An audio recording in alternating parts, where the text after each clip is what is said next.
Right then, we've got a transfer deal sheet to hop into, as well as previewing a big game against dirty old Leeds, and hopefully go on a winning run.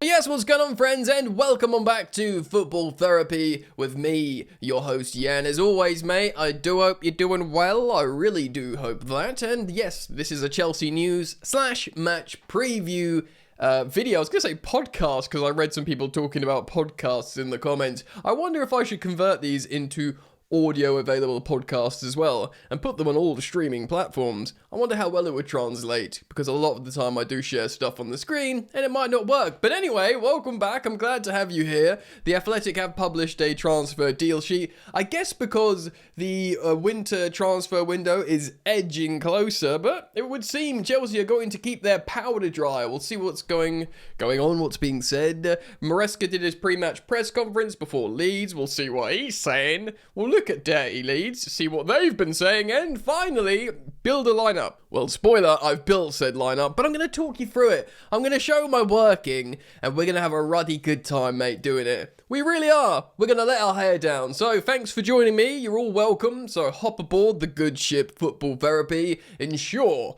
that you are subscribed with potentially that bell notifications icon clicked. Why not drop a like? And those hype points down here somewhere, sprinkle them in. Hype me up, so I feel good. Yeah?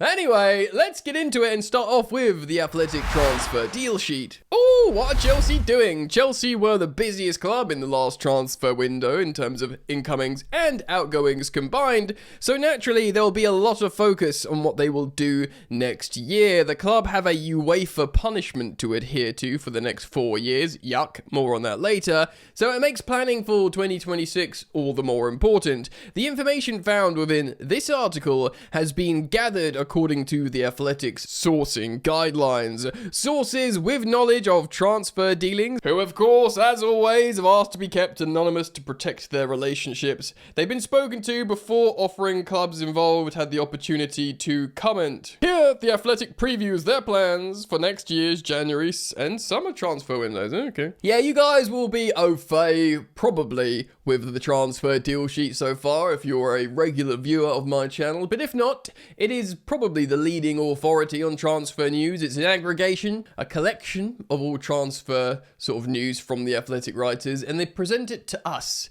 to me, and I give it to you.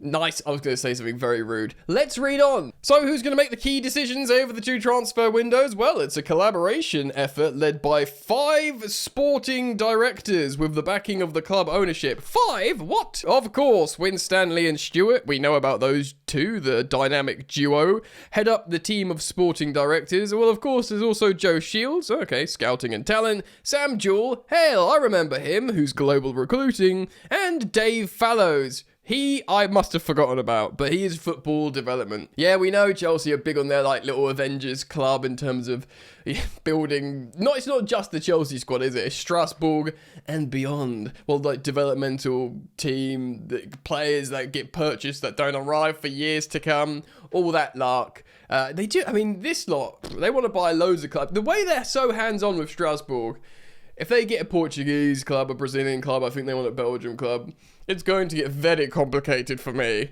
Anyway, let's read on. So, what positions will Chelsea be looking at in 2026? Well, apparently Chelsea are not planning to add to the first team squad in January, with the focus being more on the summer. The club could still put a deal in place for a young player in the new year or the summer in view of them joining in the future or future seasons as they have done in the past. The onus is on adding to the squad depth, and the possibilities in terms of areas on the pitch will continue to be assessed. It obviously depends on who goes. One of the areas Chelsea readers regularly ask about, of course, is the goalkeeper position. Chelsea are happy with their current options in Sanchez, Jorgensen, and indeed Mike Penders, who of course is on loan at Strasbourg. That means a move for AC Milan's Mike Mignon, to give just one example, will not be revisited, having held negotiations, of course, in the summer. Chelsea are also content with their centre-back options, especially Levi Cole returning next year. That'll be a massive plus. And of course, Mamadou Sarr returning from loan at Strasbourg, and not in here, but indeed Aaron Anselmino. So huge, really. Chelsea keeping their powder dry, like I said at the top of the video. Aaron Anselmino having a good loan at Borussia Dortmund. Mamadou Sarr, Chelsea rate very highly at Strasbourg. And of course, I was listening to an Athletic podcast, but not with Chelsea correspondents. I can't remember who it was. It's one of the Man United correspondents talking about, well, Chelsea need a centre-back and a goalkeeper. That's a sort of dated narrative. You know, if you guys watch me, I'm talking ever increasingly positively about Robert Sanchez in goal. And although I still have that sort of gross reflex about how Chelsea think Sanchez is good enough. Because although I'm starting to believe it myself, I still have that reflex of last summer, like, no he's not. Get me Mike Maignan. But still, yeah, good centre-backs, good defending. You know, Levi Colwill to return, Josh Champong to get more minutes. Maybe we're fine. Like, I actually feel pretty good. You can, if you could snap your fingers and bring a player in, it would probably be like an elite, killer of a centre forward, of which there isn't really many about. I mean, if you could bring anyone in, who would it be? That's a fun game.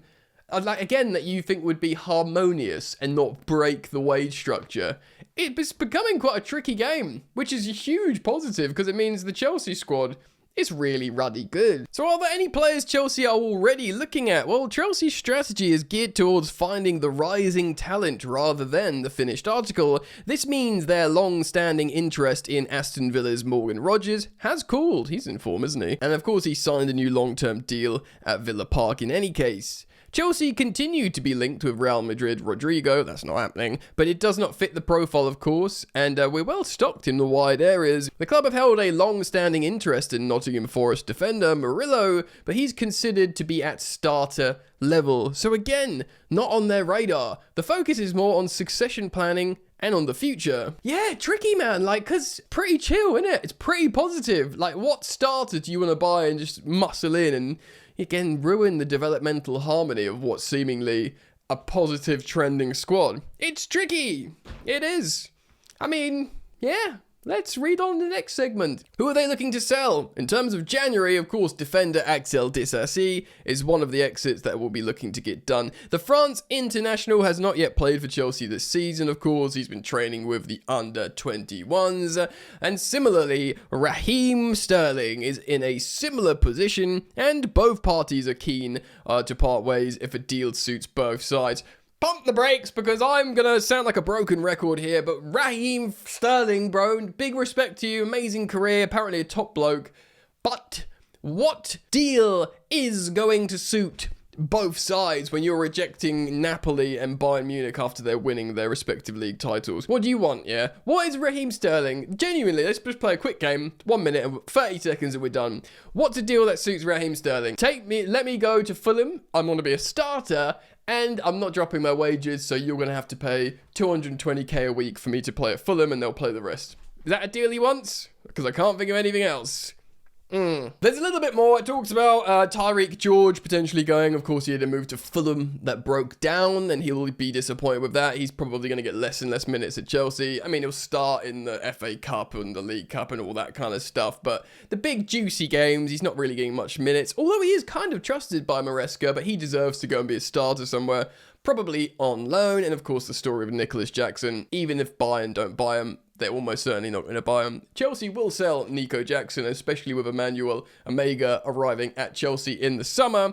Also arriving at Chelsea in the summer is yet another winger. That's right, Giovanni Kenda. We spent a lot of money on him. It was like £40 million. For a 17-year-old at the time, we agreed. 40 million quid. So he must be different gravy granules. And indeed, he looks mustard, for all you English viewers out there who understand those expressions. So yeah, and also forward Dastin Satpaev is coming. Yeah, the young Kazakh forward. I mean, what's he going to do? Strasbourg, definitely. There is Ordonez, the young 16-year-old that won't arrive for a couple of years. And also Dena Evangelista from Corinthians that completely slipped through my net, and I have no idea who he is. There you go, there's your transfer news. Not much happening, but lots of children still flocking towards Chelsea Football Club in the summer and beyond, and actually a really good squad doing quite well as it is. So, let's talk about football then, away from transfers, and hop over to football.london to see what Enzo Maresca has said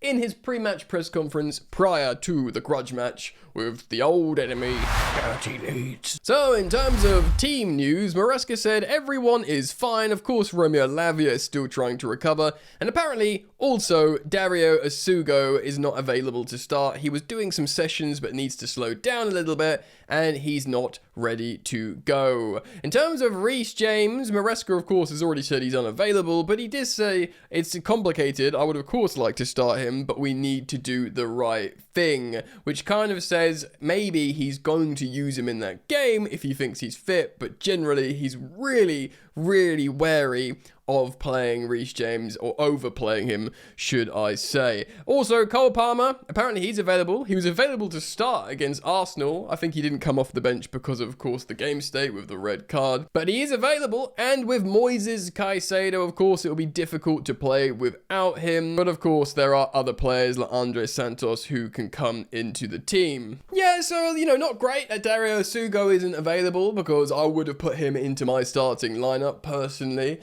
Even though he hasn't played any football, I would have given him 60 minutes if he is fit, because we're getting pretty short. No Lavia, no Caicedo. It's getting pretty, and Reece James being overplayed and he's a midfield option. It's getting pretty tricky to find players that can play in the middle of the park for Chelsea. Of course, you could play like Gusto. He's played in the middle of the park. But then we need a right back. You could maybe play a Champong, but I think this is going to be tricky.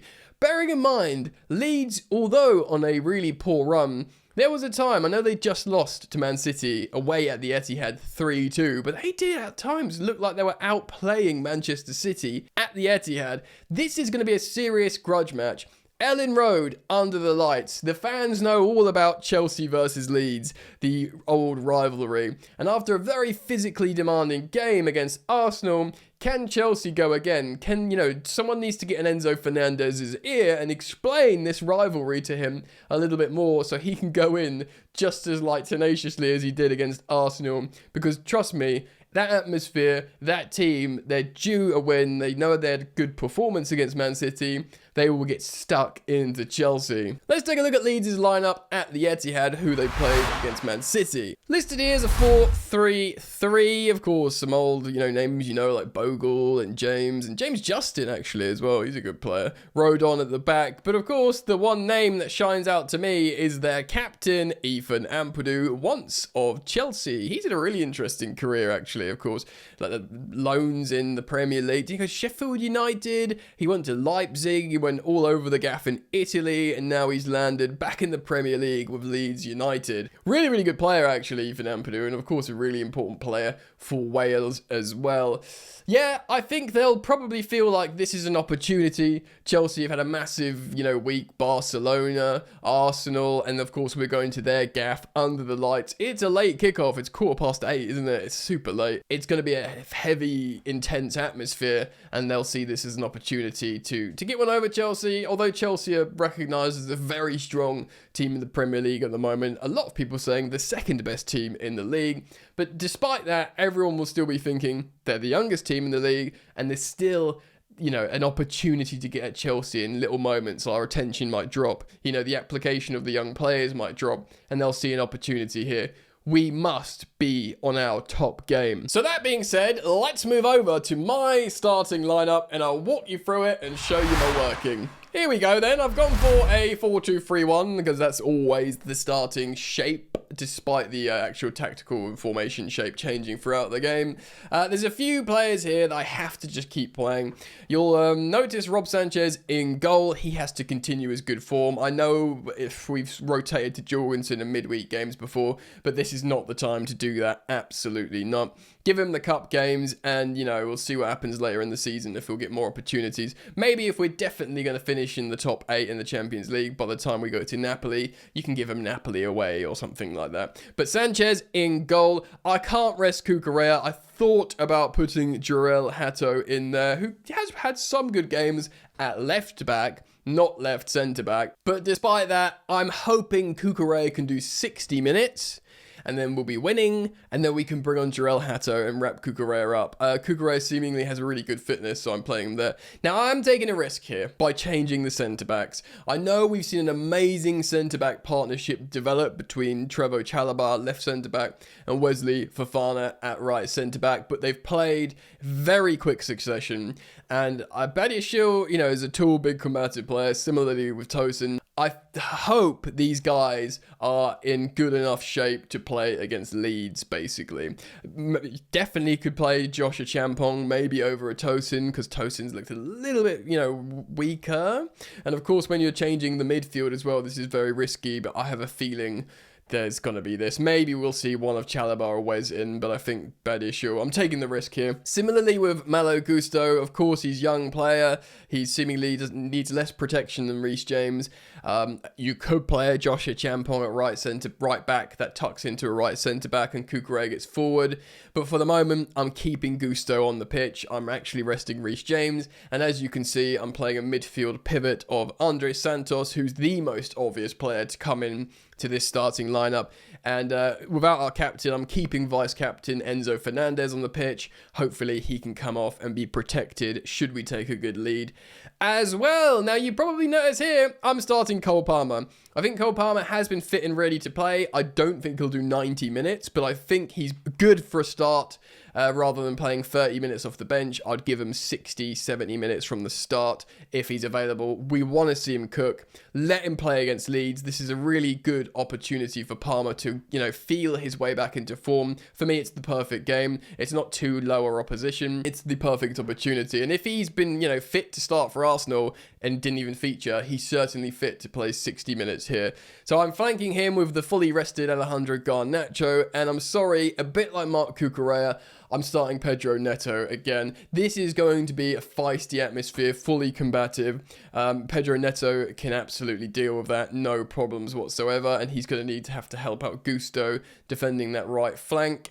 And of course, hopefully, you know, we get a lead, or the game state gets to a point where you bring Stev out off the bench and he can absolutely do the business. And I'm picking Delap over Joao Pedro for the moment. But again, he'll probably swap for Joao Pedro as a substitution later on. But I think these are good options. You know, Delap should have an understanding with Palmer. They've played together for years. I want to see them have an opportunity to link up. And I think this is the good opportunity for that. So, there we go. That's my lineup. It's a bit risky, certainly at the back with the centre-backs changing, but that's what I'm going for. So let me know what you think, gang. Yeah? Please do start up the conversation down in the comment section below about, you know, the transfer plans. I think we're probably right to not make, you know, risky January moves, but we'll see what happens. You know, if a market opportunity appears, you know what this lot are like.